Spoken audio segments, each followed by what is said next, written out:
Hello guys, कैसे हो आप सब। उम्मीद है आप सब बहुत अच्छे होंगे। तो दोस्तों, आज की इस वीडियो के अंदर हम आपसे बात करेंगे टर्मिनेशन के बारे में। बेसिकली टर्मिनेशन के क्या रूल्स है, टर्मिनेशन अगर आपका होता है तो आपको सैलरी मिलेगा या नहीं मिलेगा, आपको कितना कंपनसेशन मिलेगा, सभी के बारे में हम डिटेल में बात करेंगे। तो चलिए शुरू करते हैं। शुरू करने से पहले गाइज आप सभी से एक छोटा सा रिक्वेस्ट करना चाहूँगा कि अगर अभी तक आपने हमारे इस चैनल को सब्सक्राइब नहीं करा है तो वीडियो के नीचे लाल कलर के सब्सक्राइब बटन को दबाकर सब्सक्राइब कर लीजिएगा, ताकि कोई भी वीडियोज़ की नोटिफिकेशन को आप मिस ना करो। तो गाइज, वीडियो स्टार्ट करने से पहले मैं आपको ये बता देना चाहूँगा कि ये जो वीडियो है यहाँ पे हम लोग फोकस करेंगे बीपीओ और सेल्स से रिलेटेड जॉब को, क्योंकि हमारे जो भी व्यूअर है इन सभी जॉब से रिलेटेड ही है। मैं आपको ये बताना चाहूँगा कि देखिए, इंडिया के अंदर एक एक्ट है जिसको हम लोग ID 1947 कहते हैं। ID कार्ड फुल फॉर्म जो है इंडस्ट्रियल डिस्प्यूट है। इंडस्ट्रियल डिस्प्यूट एक्ट के अंतर्गत जो है यहाँ पे एम्प्लॉय को दो भागों में डिवाइड करा गया है। एक है वर्कमैन और एक है नॉन वर्कमैन। वर्कमैन कैटेगरी में उन लोगों को रखा गया है जो सुपरवाइजर पोजीशन में नहीं है। लाइक आप अगर कोई बीपीओ कंपनी या सेल्स कंपनी में काम कर रहे हो, अब वहाँ पर अगर आप सुपरवाइजर पोजीशन में नहीं हो, आप एक नॉर्मल वर्कर हो, तो यहाँ पे जो है आप वर्कमैन कैटेगरी में आते हो। दोनों का ही टर्मिनेशन का रूल जो है वो अलग होता है। यहाँ पे हम बात करेंगे वर्कमैन कैटेगरी का। तो बेसिकली देखिए, अगर आप वर्कमैन कैटेगरी में आते हो तो यहाँ पे 3 कारणों से आपका टर्मिनेशन हो सकता है। पहला जो कारण है वो मिसकंडक्ट है, दूसरा जो कारण है वो डिस्चार्ज है, और तीसरा जो कारण है वो रिट्रीचमेंट है। मिसकंडक्ट का मतलब जो होता है वो दुर्व्यवहार होता है, और डिस्चार्ज का मतलब डिस्चार्ज बेसिकली जो कॉन्ट्रैक्ट बेस पे होते हैं उन लोगों के लिए होता है, और तीसरा जो है वो रिट्रीचमेंट है।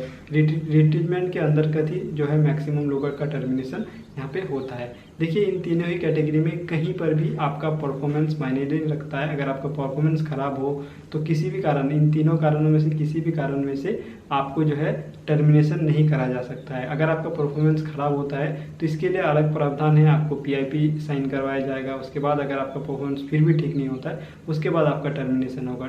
परफॉर्मेंस के लिए डायरेक्ट टर्मिनेशन आपका नहीं हो सकता है। तो बहुत सारे लोगों के मन में ये डाउट होता है कि अगर आपका परफॉर्मेंस खराब होता है तो क्या आपका मैनेजर या फिर जो भी आपको मैनेज करता है, आपका TL भी, बहुत सारे लोगों को ये सुनने को भी मिलता है कि आपका परफॉर्मेंस अगर ठीक नहीं होता आपको टर्मिनेट कर दिया जाएगा। तो टर्मिनेशन परफॉर्मेंस के कारण डायरेक्टली कभी भी नहीं हो सकता है, इस बात का आप ध्यान में रखिएगा। तो अभी हम बात करते हैं कि किस किस कारणों से टर्मिनेशन हो सकता है। पहला जो कारण है वो मिसकंडक्ट है। मिसकंडक्ट के अंतर्गत बहुत सारी चीज़ें आ जाती है, जैसे कि चोरी, धोखाधड़ी, मतलब किसी से आप जो है वो प्रोफेशनली बिहेव नहीं कर रहे, वो क्लाइंट हो सकता है, वो आपके सुपरवाइजर हो सकते हैं। तो फिर यहाँ पे आपका मिसकंडक्ट के अंतर्गत आपको जो है टर्मिनेट करा जा सकता है। फिर भी अगर आप इन सिचुएशन में भी टर्मिनेट होते हैं तो आपको आपका पक्ष रखने का बिल्कुल समय दिया जाएगा। लाइक आपको जो है पूछा जाएगा कि आपने ऐसा करा, नहीं करा तो क्या कारण है। अगर आप यहाँ पे कुछ वैलिड रीज़न बता पाते हैं तो डेफिनेटली यहाँ पे आपका जो टर्मिनेशन है वो रुक सकता है। लेकिन इन सिचुएशन में भी अगर आपका टर्मिनेशन होता है तो आपने जितना दिन भी काम करा है उसका पूरा पैसा आपको मिलेगा, मतलब सैलरी आपका रुकने वाला नहीं है। मतलब किसी भी कारण से अगर टर्मिनेशन होता है तो सैलरी आपको नहीं रुकेगा, इस बात का पूरी ध्यान रखिएगा। बहुत सारे लोगों के मन में ये भी डाउट रहता है कि अगर आपका जो है सैलरी आने से पहले टर्मिनेशन हो जाता है तो क्या आपका सैलरी मिलेगा या नहीं मिलेगा। तो सैलरी कभी भी, किसी भी कंपनी में अगर आप काम करते हो, किसी भी कारण से आपका टर्मिनेशन होता है तो आपका सैलरी जो है वो नहीं रुकेगा।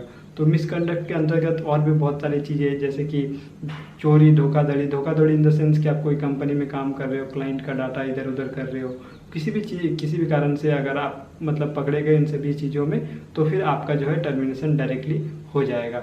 यहाँ पे दूसरा जो कारण है वो है डिस्चार्ज बेसिकली उन लोगों के लिए जो कॉन्ट्रैक्ट बेस पे रहते हैं। लाइक आपने 1 महीना का कॉन्ट्रैक्ट बेस पे काम कर रहे हो या 2 महीने 3 महीने के कॉन्ट्रैक्ट बेस पे काम कर रहे हो, तो कॉन्ट्रैक्ट खत्म होने के बाद आपको टर्मिनेट किया जा सकता है। इसके लिए भी आपको पहले से नोटिस दे दिया जाता है। तीसरा जो कारण है वो रिट्रीचमेंट है। रिट्रीचमेंट के अंतर्गत भी बहुत सारी चीज़ें हैं, जैसे कि आपका ले ऑफ एक हो। ले ऑफ, आप सबसे पहले जान लेते कि ले ऑफ क्या है। ले ऑफ, देखिए, ले ऑफ का मतलब होता है कि कंपनी अगर घाटे में चल रही है, किसी कारणवश कंपनी में काम नहीं है, काम बंद है, तो फिर आपका ले ऑफ हो सकता है। जैसे कि अभी कोविड का सिचुएशन पार हुआ, कोविड का सिचुएशन में बहुत सारे BPO या बहुत सारे कंपनी जो है अपने एम्प्लॉय को ले ऑफ कर रही थी। इन सिचुएशन में भी देखिए अलग अलग प्रोसीजर है। कंपनी डायरेक्टली आपको ऐसा नहीं कर सकती है कि आप डायरेक्टली आज से काम करना बंद कर दीजिए। इससे पहले आपको नोटिस दिया जाएगा, आपको नोटिस में सारी चीज़ें इन्फॉर्म करी जाएगी, वैलिड रीजन बताया जाएगा। वैलिड रीजन बताने के साथ साथ आपको ये डेट भी वो लोग ये डेट भी मेंशन करेंगे कि आपका जो है ले ऑफ इतना से इतना तारीख तक के लिए करा जा रहा है या इतना दिन के लिए करा जा रहा है। उसके बाद जो है आपका फिर से इस कंपनी में ज्वाइनिंग हो जाएगा। मैं आपको ये बताना चाहूँगा कि मान के चलिए एक बीपीओ कंपनी है, वहाँ पे 100 एम्प्लॉय काम करते हैं। अगर 100 एम्प्लॉय काम करते हैं, कोई 2 महीना काम किया, कोई 3 महीना काम किया, कोई 1 साल काम किया है, तो यहाँ पे आपका टेन्योरिटी भी ध्यान रखा जाएगा।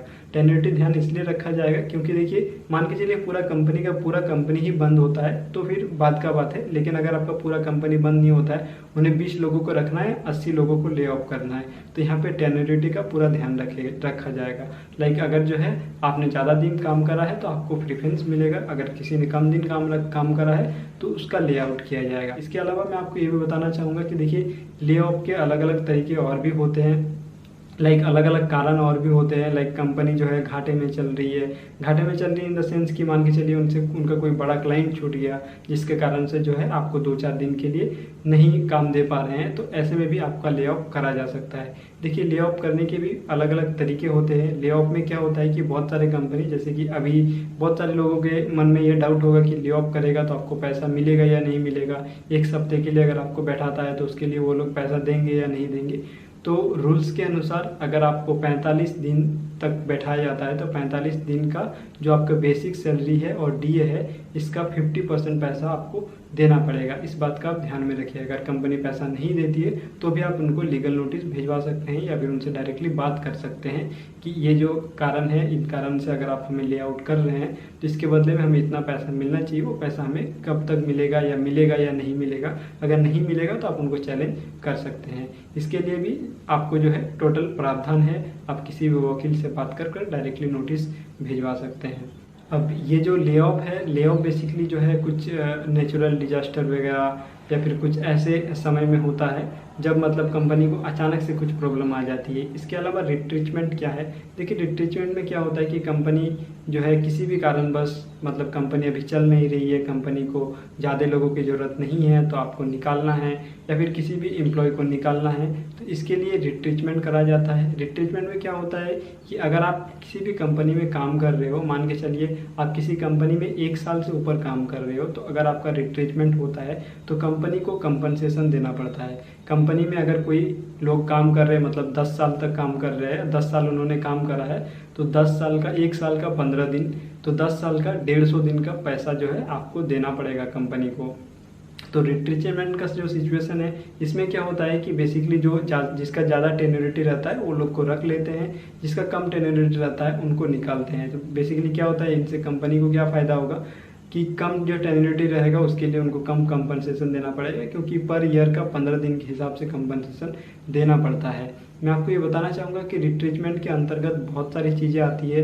तो यहाँ पे अगर डिटेल में बात करें तो किसी भी कारण से कंपनी आपका रिट्रीचमेंट कर सकती है। लाइक कंपनी घाटे में चल रही है, कंपनी के पास कोई क्लाइंट नहीं है, क्लाइंट जो था वो छूट गया, किसी भी कारण से कंपनी जो है आपका रिट्रीचमेंट कर सकती है, लेकिन इसके लिए कंपनी को कंपनसेशन देना पड़ेगा। कंपनसेशन के तौर पे क्या देना पड़ेगा, अगर आपका साल भर 1 साल से ऊपर का नौकरी होता है, 1 साल के लिए आपको 15 दिन का कंपनसेशन देना पड़ता है। अगर आप इसके हिसाब से अगर मान के चलिए आप किसी कंपनी में 20 साल काम किए तो उनको 300 दिन का पूरा जो सैलरी होगा, 15 दिन 1 साल का 15 दिन के हिसाब से 300 दिन का जो पूरा सैलरी होगा वो सैलरी आपको देना पड़ेगा। इसके अलावा जो है नोटिस भी आपको देना पड़ेगा। लाइक ऐसा नहीं कि आपको आज बोल दिया है कि कल से आपका रिट्रीचमेंट हो गया या कल से आपका टर्मिनेशन हो गया, ऐसा नहीं हो सकता है। इसके लिए जो है आपको 1 महीना पहले नोटिस देना पड़ेगा। अगर आपको कंपनी नोटिस नहीं देती है तो फिर ऐसे में आप जो है कंपनी को चैलेंज कर सकते हैं। मैं आपको ये भी बताना चाहूँगा, इसके अलावा भी बहुत सारे कारण हैं जिस कारणवश जो है आपका टर्मिनेशन हो सकता है, लेकिन कहीं पर भी यहाँ पे परफॉर्मेंस आपका मायने नहीं रखता है। अगर आपका परफॉर्मेंस खराब है, इसके लिए कभी भी आपका टर्मिनेशन नहीं हो सकता है। मैं आपको ये बताना चाहूँगा, अगर आपका परफॉर्मेंस खराब है, इसके लिए पीआईपी का प्रावधान है। अगर आप लोगों को पीआईपी से रिलेटेड वीडियो चाहिए डिटेल में तो नीचे कमेंट बॉक्स में कमेंट कीजिए, मैं आपको पीआईपी से रिलेटेड जानकारी पूरी डिटेल में देने का कोशिश करूँगा। यहाँ पे मैं आपको ये भी बताना चाहूँगा कि देखिए जॉब टर्मिनेशन से रिलेटेड और भी बहुत सारे पॉइंट है, जो मेन कॉमन पॉइंट है, उन कॉमन पॉइंट को मैंने यहाँ पे फोकस करने का कोशिश किया है। इसके अलावा भी बहुत सारे पॉइंट है, तो मैं जो वैलिड जो है आर्टिकल के लिंक आपको वीडियो के नीचे डिस्क्रिप्शन में दे दूंगा, जिस आर्टिकल के थ्रू आपको डिटेल में पढ़कर पता चल जाएगा कि इनके अलावा भी क्या क्या चीज़ें हैं, किस कारण से जो है आपका रिट्रीचमेंट हो सकता है या किन कारण से आपका टर्मिनेशन हो सकता है। और मैं आपको ये भी बताना चाहूँगा कि टर्मिनेशन आपका किसी भी कारण से हो, आपका सैलरी कहीं पर भी रुकेगा नहीं। आपका सैलरी जितना दिन भी आपने काम करा है वो पूरा सैलरी आपको मिल जाएगा। तो बहुत सारे लोगों के मन में ये भी डाउट होता है कि अगर आपका मंथ के एंड में टर्मिनेशन होता है तो आपको सैलरी नहीं मिलेगा। बिल्कुल जी, आपका सैलरी पूरा पूरी मिलेगा। सैलरी से रिलेटेड कोई भी दिक्कत आपको नहीं आएगी। चाहे आप किसी भी कारण से आपका टर्मिनेशन हो, चाहे आपका जेटीपी हो या कुछ भी हो, आपका टर्मिनेशन होता है तो आपका पूरा पैसा जितना भी दिन का आपने करा है काम उतना दिन का मिलेगा। इसके अलावा जो है कंपनसेशन के बारे में तो मैंने आपको पहले ही बता दिया कि अगर रिट्रीचमेंट होता है तो इसके लिए 1 साल से ऊपर जो जिसने भी काम कर रहा है उसको 15 दिन के हिसाब से कंपनसेशन देना पड़ता है। साथ ही साथ जो है नोटिस देना पड़ता है। अगर नोटिस नहीं देता है कंपनी तो नोटिस के बदले में जो पैसा होता है, मान के चलिए आपको 1 महीने पहले नोटिस देना होता है, तो 1 महीने पहले अगर कंपनी आपको नोटिस नहीं देती है तो आपको जो है 1 महीने का पूरा पैसा जो है कंपनी को पे करना पड़ेगा। तो बस ये जो है बेसिक कुछ रूल्स है। इसके अलावा भी बहुत सारे रूल्स है, बहुत सारे वीडियोस अवेलेबल है यूट्यूब पे, आप जाके देख सकते हैं। इसके अलावा आपको वीडियो के नीचे डिस्क्रिप्शन में बहुत सारे मैं आर्टिकल का लिंक दे दूंगा, जिस लिंक के थ्रू आप पढ़ भी सकते हैं, आपको डिटेल में पता चल जाएगी। आई होप कि ये वीडियो आप सभी के लिए थोड़ा सा हेल्पफुल रहा होगा। अगर वीडियो हेल्पफुल रहा तो प्लीज़ से लाइक करिएगा, शेयर करिएगा अपने सारे दोस्तों के साथ में, और इस तरह के इंटरेस्टिंग और लेटेस्ट वीडियो देखने के लिए हमारे चैनल को सब्सक्राइब करके रखिएगा। धन्यवाद आपका।